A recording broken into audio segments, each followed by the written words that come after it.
Hey, how's it going? My name's Steve, and I am a janitor. I work over at George Washington Elementary School.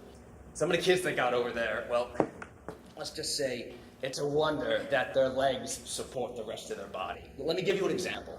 So there's this one time that I get a call on my janitorial cell phone, and they tell me to go down to the kindergarten classrooms. And I'm like, okay, whatever. So I go down to the kindergarten classrooms, and there's this really fat kid, and he's stuck in a cubby.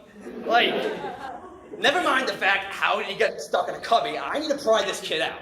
So I grab his little fat stubby hand, and I try to yank him out. Of course he doesn't budge. So next I'm thinking, well, what can I do? So I go and get this big shoehorn I have lying around, so I can try to maybe pry him out.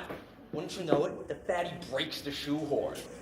So after some thinking, I go down to the cafeteria to get some butter so I can grease him up and maybe he'll, I don't know, kind of pop out. And of course, it works. And out pops this greasy, slimy, snotty, fat kid getting butter and sneeze everywhere.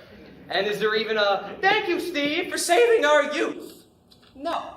Because I guess it's my job to get fat kids out of cubbies. You know, sometimes the fat kids go too far, and I gotta do something about it. So, I take them home and I put them in cages. You see,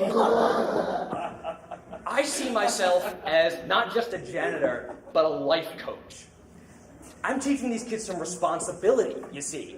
They're responsible for not being so fat, and I help them. I teach them by not feeding them. And sometimes, they're in their cages and they get a little complaining about, oh, Steve, I miss my family. Oh, Steve, my tummy hurts. Steve, I have type 2 diabetes, blah, blah, blah, blah, blah. And so of course, I have to do something about it. So, I take them out of the cage and I put them on the wheel. See, think of this hamster wheel, but bigger. It's actually kind of ingenious because I hooked it up to a turbine and it powers my house. See, it's like a win-win. They lose some weight and I don't have to pay for electricity. So, maybe after 3 days on the wheel, they'll learn some responsibility and I can take them off. See, I'm not just a janitor to these kids. I am their life coach. They come to me as undisciplined fatties, and I release them out into the world as, emotionally scarred, emaciated, blah, blah, blah, men of responsibility. I'm not trying to save the world, just doing what I can.